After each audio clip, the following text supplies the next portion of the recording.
Good morning. How are you? Sorry, I got a little late. How are you? All well? Would you like to say something? No, we can start, sir. So, first of all, this is not the H-bomb. H-bomb is coming. This is another milestone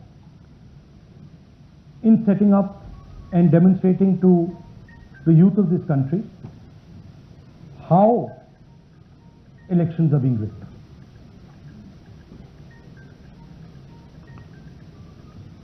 So I'm going to make a claim here, very strong claim, about CEC Gyanesh Kumar. And this is not something I'm saying lightly. I'm the leader of the opposition in the Lok Sabha. This is something I'm saying after solid proof that I'm going to show you, the youth of India, the people of India today. Proof that is black and white, absolutely clear, that the Chief Election Commissioner of India is protecting the people who have destroyed Indian democracy. I'm also going to show you the method by which votes are being added and deleted, and I'm going to show you how they are done, how that is done. In election after election, someone,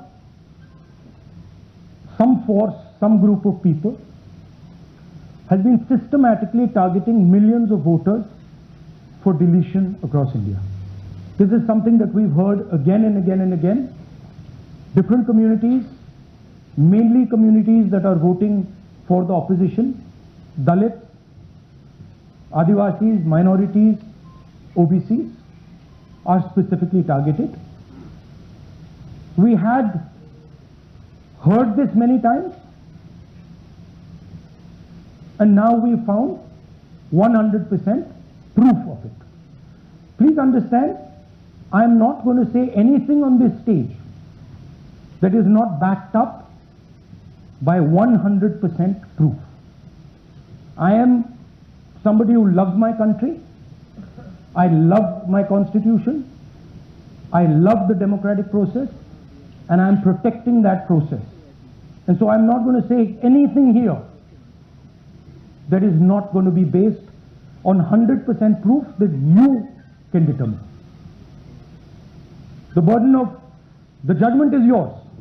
I am going to lay the proof in front of you. You will see it and say, actually, this is pretty solid proof.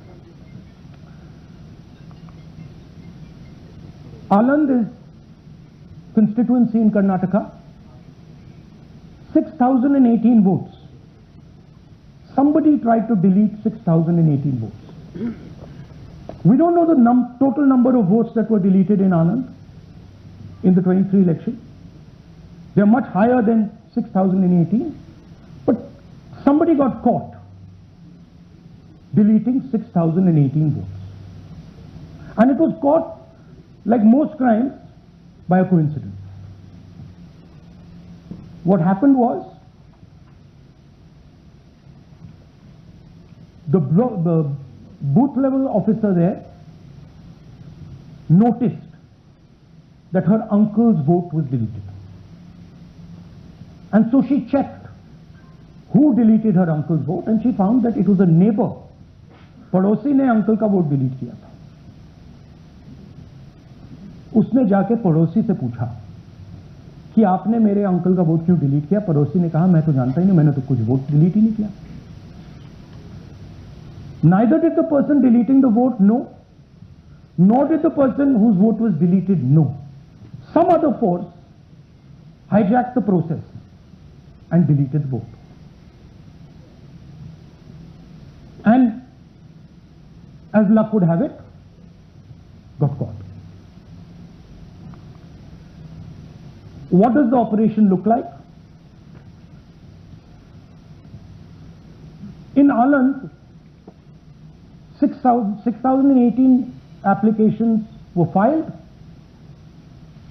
impersonating voters.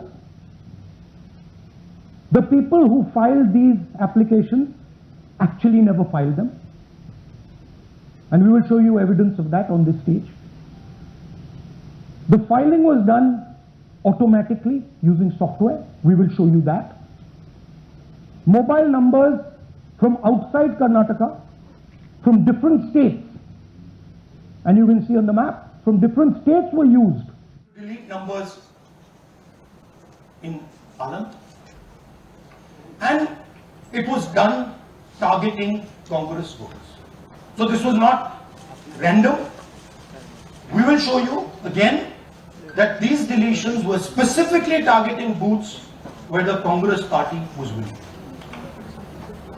Here is example number one, lady called Godabai. Someone created fake logins, deleted 12 voters, attempted to delete because then this was stopped. So she has no idea. These were the cell phone numbers that were used to delete these people.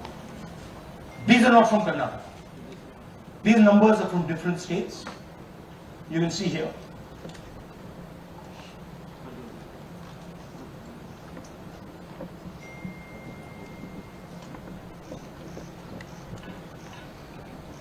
So the question is, whose numbers are these? How were they operated? Where were they operated from? Who generated the OTPs to disturb the process? Now these are questions that arise out of this. Here's example 2, Suryakant. This gentleman apparently deleted 12 voters in 14 minutes. He filled 12 deletion forms in 14 minutes. I'd like you to meet him. He's here. That's one of the people. That's one. Namaskar ji. Babita Chaudhary is one of the votes that he is supposed to have deleted. He is supposed to have deleted. This is the gentleman. ये इनका vote delete किया जा रहा था. ये कर रहे थे. इनसे आप पूछिए. बताइए. That's our candidate. कन्नड़ा में बोलिए. ನನ್ನ ಹೆಸರು ಸೂರ್ಯಕಾಂತ್ ಹಲೋ ನಾನು ಸರ್ಸಂಬ ಗ್ರಾಮದಲ್ಲಿ ನನಗೆ ನಾಲೆಜ್ ಇಲ್ಲದೆ ನನ್ನ ಹೆಸರು ಮೇಲೆ 9 ಜನರ ಲಿಸ್ಟನ್ನು ಡಿಲೀಟ್ ಮಾಡಿದ್ದಾರೆ. ಅದು ಯಾಕಂತ ಇವರು ನನಗೆ ಬಂದು ಕೇಳಿದ್ರು, ನಮ್ಮ ಹೆಸರು ನೀವು ಯಾಕೆ ಡಿಲೀಟ್ ಮಾಡಿದ್ರಿ ಅಂತ. ಅದಕ್ಕೆ ನಾನು ನಮ್ಮ ಸಾಹೇಬ್ರಿಗೆ ಹೇಳಿದೆ, ನಾನು ಡಿಲೀಟ್ ಯಾರಿಗೂ ಮಾಡಿಲ್ಲ, ಅಪ್ಲಿಕೇಶನ್ ಕೊಟ್ಟಿಲ್ಲ, ಆದರೂ ಡಿಲೀಟ್ ಆಗಿದೆ ಅದು ನೋಡ್ರಿ ಅಂತ. ಹಾಗಾಗಿ ತಹಶೀಲ್ದಾರ್ ಹೋಗಿ ಕಂಪ್ಲೇಂಟ್ ಕೊಟ್ಟು ಮತ್ತೆ ಕಮಿಷನರ್ ಇದು ನಮ್ಮ ಜಿಲ್ಲಾ ಎಲೆಕ್ಷನ್ ಇದು ಕಂಪ್ಲೇಂಟ್ ಕೊಟ್ಟು ನನ್ನ ಹೆಸರು ಮೇಲೆ 12 ಜನರು ಡಿಲೀಟ್ ಮಾಡಿದ್ದು ಇದೆ. थोड़ा ट्रांसलेट कर लीजिए.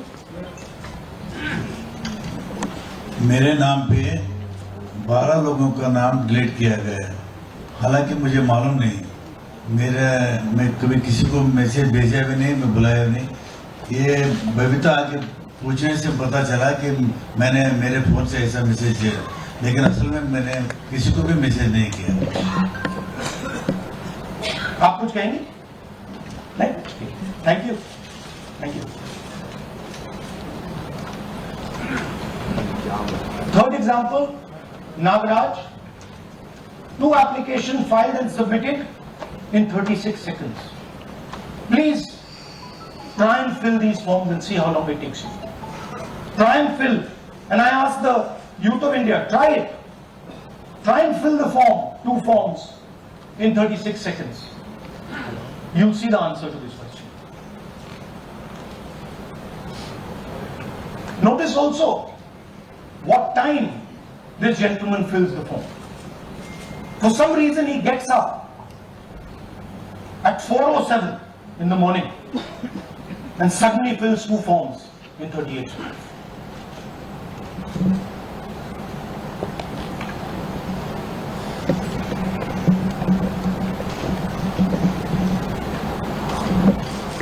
Now let's talk about how this is being done and why I'm saying and we are saying that this is being done in a centralized manner, and this is being done not using individuals but using software.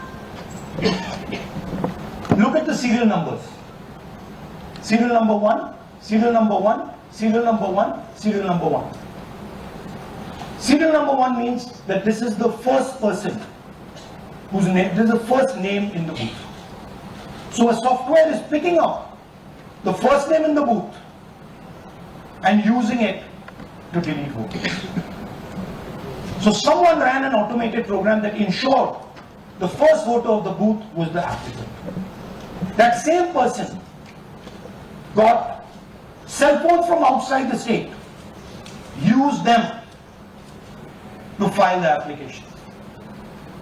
And we are pretty certain that this was done in a centralized manner and it was done at scale. This was not done in a, at a worker level. This was done at a call center level. Okay? Targeted deletions in strong Congress booths. The top 10 booths with maximum deletions are Congress strong booths. Congress won 8 out of 10 booths in 2018. This was not a coincidence. This is a planned operation. Now, let's come to why I'm making such a direct accusation about this gentleman, Yanish Kumar. There is an ongoing investigation on this matter in Karnataka. The CID of Karnataka has sent 18 letters in 18 months. 18 letters in 18 months to the Election Commission. And they have asked the Election Commission for some very simple facts. Number 1, give us the destination IP from where these forms were filled. Number 2, give us the device destination ports from where these applications were filed. And number 3, most important, give us the OTP trails, because when you file, you have to get notified. 18 times in 18 months. The CID of Karnataka has written to the Election Commission for this, and they are not giving it. Why are they not giving it? Because this will lead us to where the operation is being done. And we are absolutely convinced where this is going to lead. I'll give you a little bit of the chronology. FIR is filed February 23. Karnataka CID writes to ECI requesting all details of these numbers and these transactions almost immediately in March. In August, EC gives a reply, doesn't fulfill any of the demands, and doesn't give us the information. Doesn't give the CID of Karnataka the information that will lead them to their destination. January 24, Karnataka CID writes to ECI again and says, please send us full information. No answer. Karnataka CID by September 25, last letter went in September 25, has written 18 reminder letters.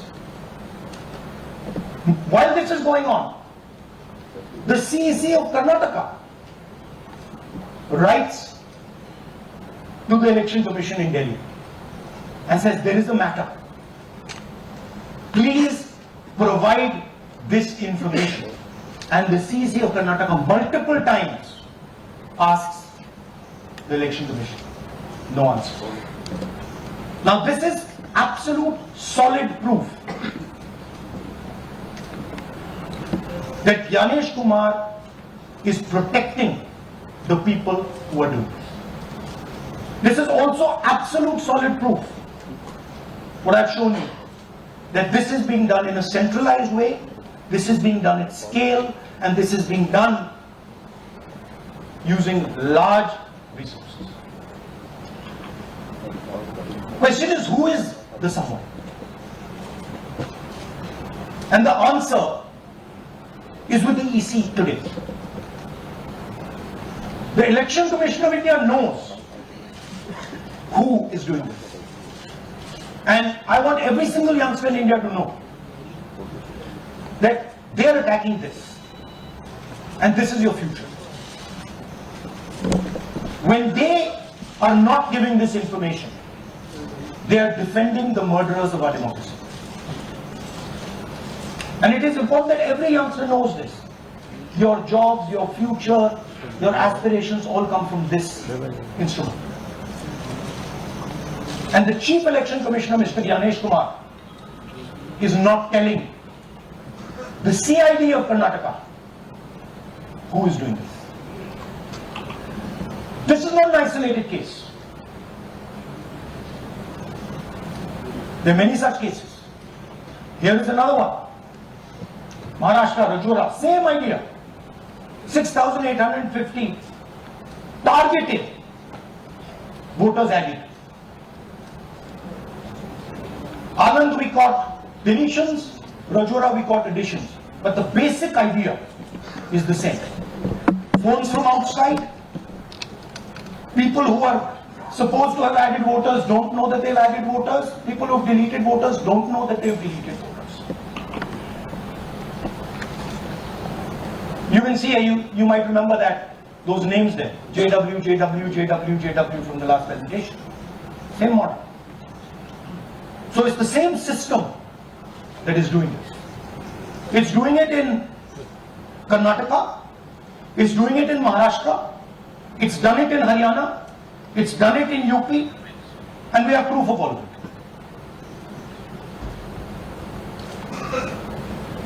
it. Names are being filled, addresses, the address is Sasti, Sasti, Sasti, Sasti. Name is UQ, JJW.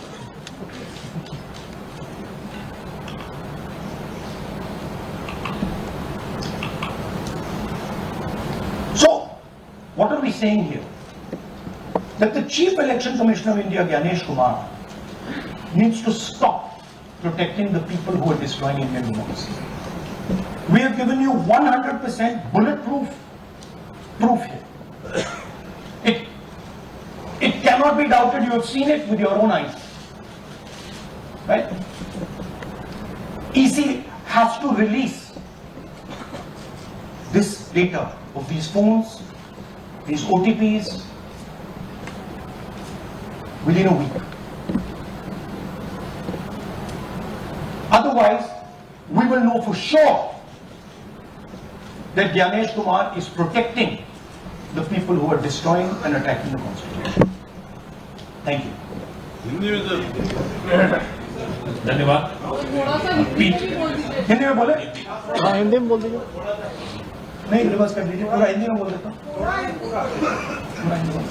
देखिए, ये H bomb तो नहीं है. H bomb आ रहा है, hydrogen bomb आ रहा है. ये एक और उदाहरण है वोट चोरी का. पिछली बार मैंने आपको एडिशंस के बारे में बताया था.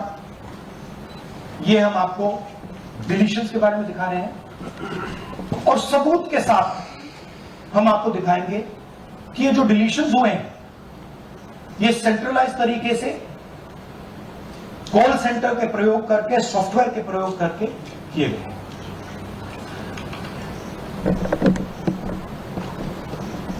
हमारे पास इस प्रेजेंटेशन में जो मैंने आपको भी दिखाया 100% सबूत है, प्रूफ है कि ज्ञानेश कुमार जी हिंदुस्तान के चीफ इलेक्शन कमिश्नर वोट चोरों की रक्षा करना है। और ये मैं आपको अभी दिखाने जा रहा हूं।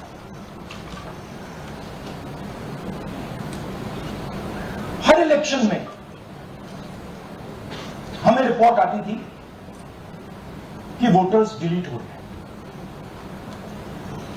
कांग्रेस वोटर्स डिलीट हो रहे हैं, ऑपोजिशन के वोटर्स डिलीट हो रहे हैं, दलित वोटर्स डिलीट हो रहे हैं, आदिवासी हो रहे हैं, माइनॉरिटी वोटर्स डिलीट हो रहे हैं, ओबीसी वोटर्स डिलीट हो रहे हैं। मगर जब डिलीट होते हैं ऑपोजिशन के ही होते हैं। कर्नाटक में आलंद कंस्टिट्यूएंसी है, यहां पे चोरी पकड़ ली,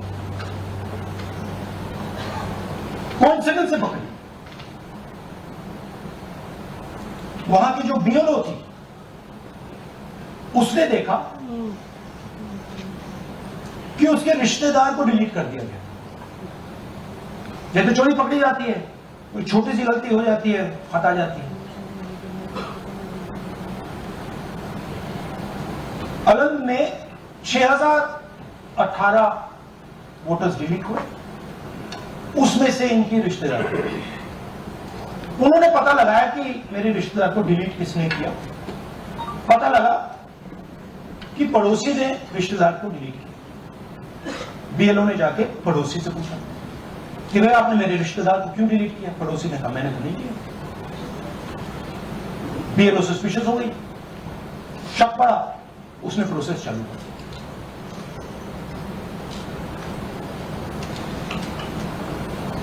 पता क्या लगा कि कोई ना कोई किसी ने अलंग में वोटर डिलीशन सिस्टमैटिकली ऑर्गेनाइज तरीके से, सेंट्रलाइज तरीके से किया। हमें यह नहीं मालूम कि आलंग में कितने वोटर डिलीट हुए, क्योंकि इससे बहुत ज्यादा हो सकते हैं। 6000, तकरीबन 6000 पकड़े गए, उस पर इन्वेस्टिगेशन हो गया। क्या पता लगा कि फाइलिंग ऑटोमेटिकली ऑनलाइन हो रही है। मोबाइल नंबर्स कर्नाटक के नहीं यूज हो रहे,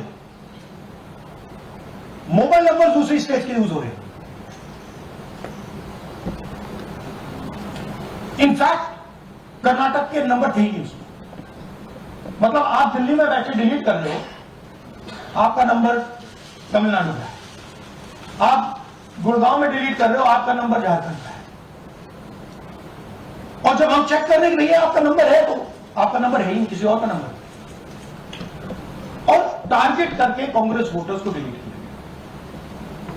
ये गोदाबाई जी है, इनके नाम पर 12 वोटर्स डिलीट किए गए।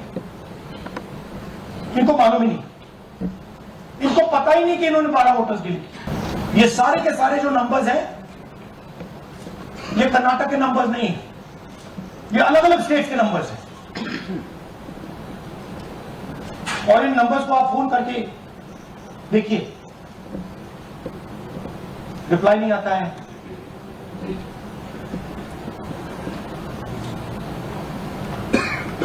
तो सवाल यह है कि किसके नंबर्स हैं, ये किसने ऑपरेट किए, जब इन्होंने ऑपरेट किए ये कहां थे,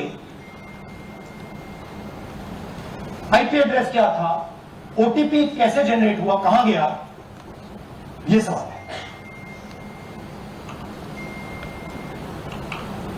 ये दूसरा उदाहरण, सूर्यकांत जी जो अभी स्टेज पे आए थे, इन्होंने 12 वोटर्स को 14 मिनट में डिलीट कर दिया। आप फॉर्म भरने की कोशिश कीजिए, डिलीशन फॉर्म भरने की कोशिश कीजिए, देखिए।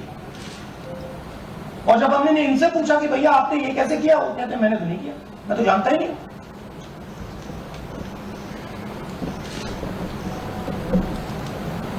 बबीता चौधरी जी का इन्होंने एक नाम डिलीट किया, यहां खड़ी है बबीता जी, यहां है, सूर्यकांत जी यहां है। आ जाइए जरा स्टेज पे, एक सेकंड आ जाइए, ये दोनों खड़े हैं यहां पे, सूर्यकांत जी, बबीता जी।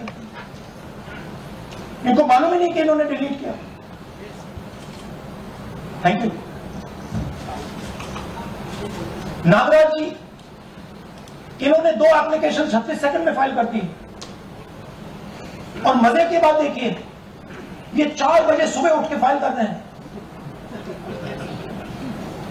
पता नहीं क्या हुआ, 4 बजे सुबह कहा कि भैया मैं 2 वोटर को डिलीट करूंगा, और कितने 36 सेकंड में डिलीट करने फिर सो गए।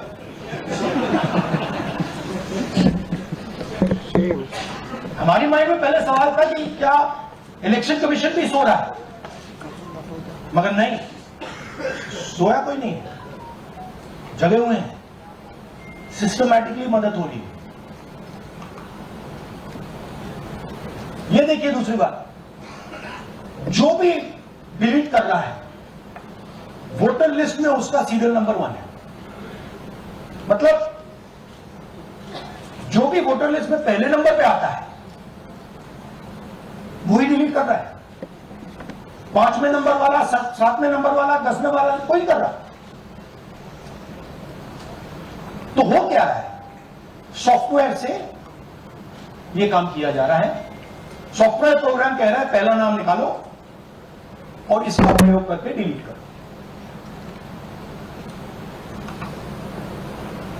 टारगेटेड डिलीशंस हो रहे हैं। कांग्रेस पार्टी पर आनंद ने अटैक किया। टॉप 10 बूथ्स जहां सबसे ज्यादा कांग्रेस की स्ट्रेंथ थी वहां टारगेट किया, और 2018 में पिछले इलेक्शन में 10 में से 8 बूथ कांग्रेस पार्टी जीती, और इन 8 में से इन्होंने 6000 लोग उड़ाने की कोशिश की। ये कोइंसिडेंस नहीं था, ये प्लान था, और ये सेंट्रलाइज तरीके से किया जा रहा है। अब मैंने बहुत बड़ी बात बोली, चीफ इलेक्शन कमीशन के बारे में मैंने बोला कि ये व्यक्ति वोट चोरों की रक्षा करता है। जो भी मैं यहां बोल रहा हूं 100% प्रूफ के साथ, सबूत के साथ बोल रहा हूं। ठीक है। और मैं अभी आपको दिखाना चाहता हूं कि मैं ये शब्द क्यों बोल रहा हूं और किस बेसिस पे बोल रहा हूं। आपको अपनी आंखों से ये दिखेगा। कर्नाटका सीआईडी ने केस चालू किया कि वोटर कौन है, ये फोन किसके हैं, ये आईपी एड्रेस क्या है, ओटीपी कहां गया, इन चीजों के बारे में इन्वेस्टिगेशन शुरू होती है।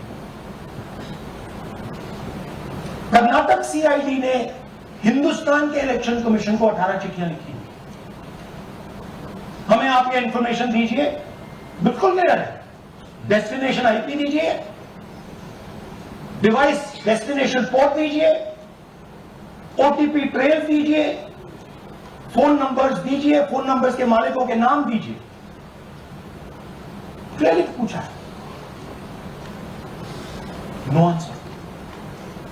18 चिट्ठी CID Karnataka, no answer from chief election commission, no answer from election commission. Timeline देखिए,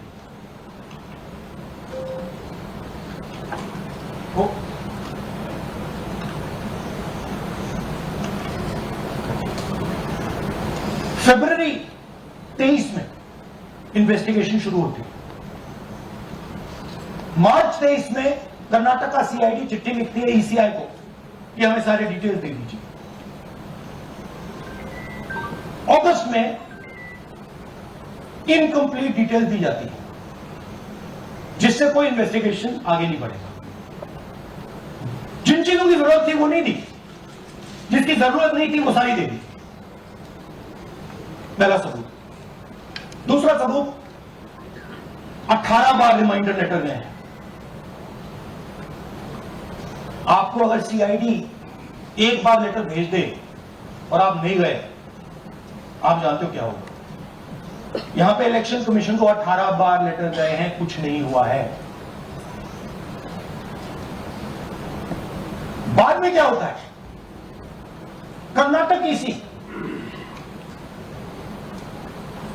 इलेक्शन कमीशन को लिखता है, कहता है भैया हमें दे दीजिए, आपको इंफॉर्मेशन देना पड़ेगा। No reply. मार्च 25 में आखिरी लेटर सितंबर में गया है, कुछ ही दिन पहले। No reply from EC. यह है सबूत कि ज्ञानेश कुमार जी वोट चोरों की रक्षा कर रहे हैं, और ये ब्लैक एंड व्हाइट सबूत है, इसमें कोई कंफ्यूजन नहीं है।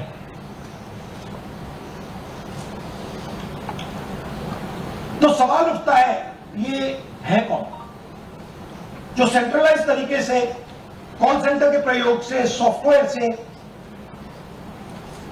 अलग अलग प्रदेशों में वोट डिलीट कर रहे हैं, ऐड कर रहे हैं? इलेक्शन कमीशन जानता है, ज्ञानेश कुमार जी जानते हैं। अच्छा, ये सिर्फ आनंद में नहीं हुआ, ये अलग अलग कंस्टिट्यूएंसीज में हुआ है। आनंद में लीगल प्रोसेस चालू हो गई, पकड़ लिया। यहां महाराष्ट्र में उसी मोडस ऑपरेंडी से, उसी सिस्टम से यहां पे वोट ऐड हुए। आनंद में डिलीट, रजौरा में एडिशन,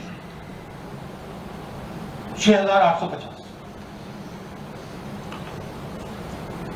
आपको याद होगा पिछले प्रेजेंटेशन में मैंने आपको नाम दिखाए थे, ये देखिए वही नाम यहां है।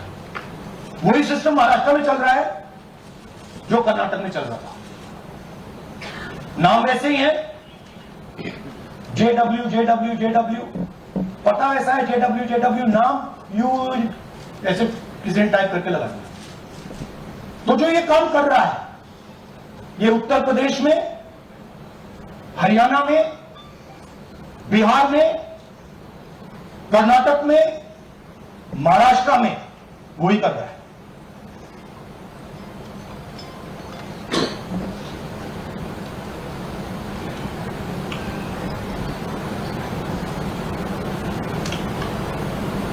तो हमारी डिमांड है, ज्ञानेश कुमार जी, आप अपना काम कीजिए।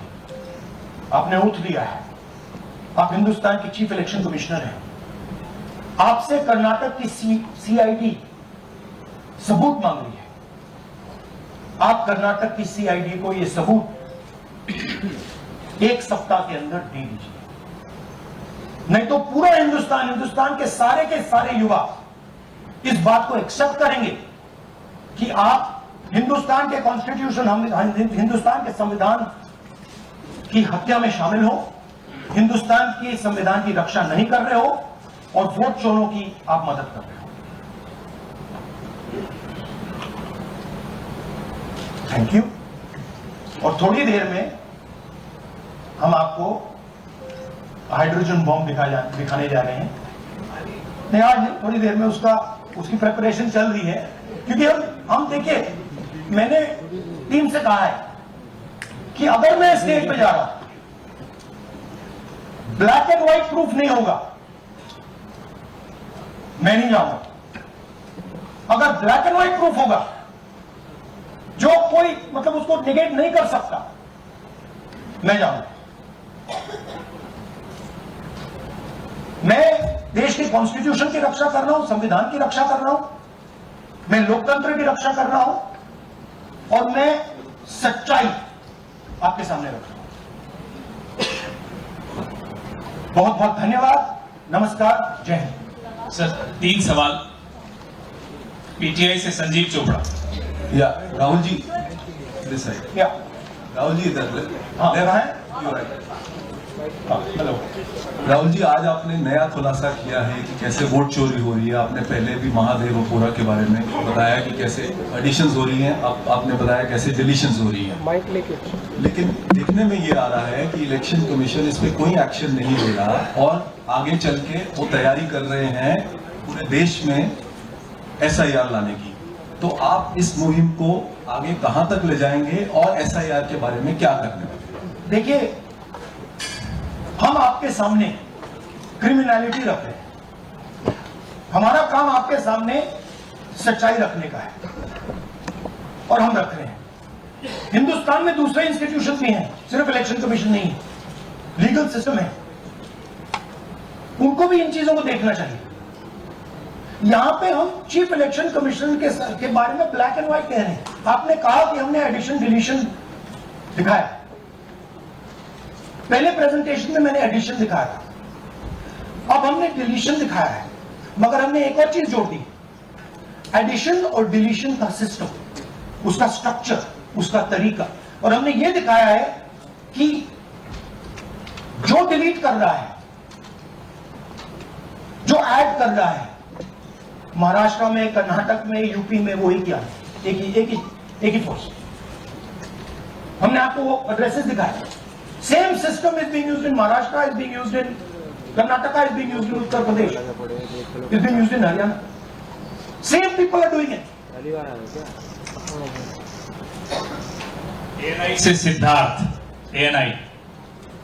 Sir, this side, sir. Sir, on your left, sir. On your left. This side, sir, on your left. Sir, मेरा आपसे सवाल ये है कि जब आप कह रहे हैं कि ज्ञानेश कुमार जो चीफ इलेक्शन कमिश्नर है, उन्हें पता है ये कौन कर रहा है और ये पॉलिटिकल फायदा जरूर किसी को हो रहा है। आप कह रहे हैं कांग्रेस के ग्रुप के ऊपर ही सारे वोट्स डिलीट किए जा रहे हैं, तो वो कौन लोग आपके हिसाब से हैं जिनको ये फायदा पहुंच रहा है, पहला। और दूसरा ये, वो आपने एक हफ्ते का समय दिया है, जब आपने एक हफ्ते का समय दिया, तो क्या एक हफ्ते बाद आप इसको आगे कैसे इनिशिएट करेंगे? क्या आप लोग कोर्ट का रास्ता अपनाएंगे या और कोई हायर एजेंसी से इस बात की डिमांड करेंगे? क्योंकि ये ऑर्गेनाइज्ड तरीके से क्राइम दिखाई दे रहा है जो आप बता रहे हैं, अगर आपकी बात के ऊपर जाए। देखिए, फ्रैंकली ये जो मैं यहां कर रहा हूं, ये मेरा काम नहीं। मेरा काम डेमोक्रेटिक सिस्टम में पार्टिसिपेट करने का है। मेरा काम डेमोक्रेटिक सिस्टम की रक्षा करने का नहीं, वो काम हिंदुस्तान के इंस्टीट्यूशंस का है। वो काम वो नहीं कर रहे हैं, इसलिए मैं कर रहा हूं। अब मैं आपको यह कह सकता हूं कि हमने आपको 2 बार सबूत दिखाया है, और जब हम ये प्रेजेंटेशन खत्म करेंगे, इसमें लगेंगे 2-3 महीने, जब हम ये खत्म करेंगे आपके माइंड में कोई डाउट नहीं होगा कि हिंदुस्तान में state after state, Lok Sabha after Lok Sabha चोरी हो। तो मेरा काम सच्चाई दिखाने का है। मैं हिंदुस्तान की जनता को, हिंदुस्तान के युवाओं को सच्चाई दिखा सकता हूं। यह मेरा काम है। उनकी जो इंटरेस्ट है, क्योंकि ये जो कॉन्स्टिट्यूशन है, ये हिंदुस्तान की जनता का रखवाला है, प्रोटेक्टर है, और मैं इसकी प्रोटेक्शन कर रहा हूं। इसकी प्रोटेक्शन करने का काम हिंदुस्तान के इंस्टीट्यूशंस का है, हिंदुस्तान के ऑपोजिशन लीडर का नहीं है, मगर इंस्टीट्यूशंस नहीं कर रहे हैं। अच्छा, एक इंटरेस्टिंग बात आई है जो मैं आपको बताना चाहता हूं कि इलेक्शन कमीशन के अंदर से हमें मदद मिलनी शुरू हो गई। मैं साफ बोल देता हूं, इलेक्शन कमीशन के अंदर से, पहले नहीं हो रहा था, अब इलेक्शन कमीशन के अंदर से इंफॉर्मेशन आ रही है। ये रुकेगा नहीं,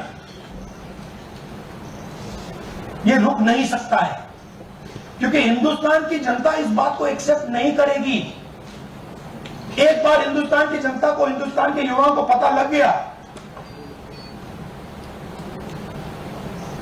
कि वोट चोरी हो रही है, उनकी शक्ति लग जाएगी। आईएएनएस से आलोक झा। इस तरह से नहीं प्लीज। आईएएनएस से आलोक झा। वो भी मैं आपको दिखा दूंगा, वो भी मैं आपको प्रूफ के साथ दिखा दूंगा, है हमारे पास। हाइड्रोजन बम में राहुल जी, हाइड्रोजन बम में ब्लैक एंड व्हाइट है। मैं फाउंडेशन लगा रहा हूं, मैं फाउंडेशन क्रिएट कर रहा हूं, है हमारे पास। मैं स्टेज पे बिना प्रूफ के नहीं चलूंगा, बता रहा हूं। राहुल जी, आपने ऐसे ऐसे मत पूछिए please. Last question. Rahul ji, IANS से आलोक झा। राहुल जी इधर आपने कहा आपके पास आलोक झा इधर सर कहाँ है? हाँ। आपने कहा सर कि आपके पास पुख्ता सबूत है, ब्लैक एंड व्हाइट सबूत है, तो क्या अगर ईसीआई अभी जवाब नहीं देती है तो कोर्ट का रुख करेंगे, ये ऑप्शन है आपके पास? देखिए, मैंने कहा कि मेरा काम as opposition leader normal situation में मेरा काम ऑपोजिशन का रोल है, सरकार पे प्रेशर डालने का रोल है। मेरा काम हिंदुस्तान के लोकतंत्र को बचाने का नहीं, मैं वो काम कर रहा हूं, इस स्टेज पे मैं वो काम कर रहा हूं। तो मेरी सोच है कि as a patriotic Indian, as somebody who loves India, who loves the constitution, it is my duty to put the truth in front of the people. अब अगर हिंदुस्तान के इंस्टीट्यूशंस कुछ करना चाहते हैं, वो करेंगे। उनमें भी बहुत लोग, जैसे मैंने आपसे कहा, मैं सरप्राइज होना हूं, इलेक्शन कमीशन से लोग आए, इंफॉर्मेशन दे रहे हैं और बढ़ रहा है। सर, क्या जब तक सीईसी ज्ञानेश कुमार अपने पद पर हैं, जैसा कि आप कह रहे हैं कि वो फ्री एंड फेयर इलेक्शन होने नहीं देंगे, तो तब तक इलेक्शन का मतलब क्या रह जाएगा? क्या आप इनको हटाए जाने की या इनकी मांग? तो आप इमेजिन कीजिए, और ये शॉकिंग बात ये है कि ये अभी शुरू नहीं हुआ, ये 10-15 साल से चल रहा है।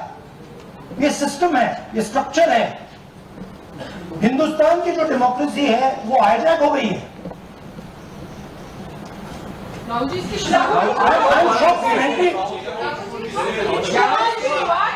Democracy, brothers and sisters, democracy can only be saved by the people of India. Nobody else can save democracy. Rahul Gandhi can come here and say something and say this is the truth. But the people of India, who I believe in, who I love, can do it. The day the people of India realize that आपका जो लोकतंत्र है, आपका जो संविधान है, वो आपसे चोरी हो गया है, उस दिन काम हो जाएगा। Thank you.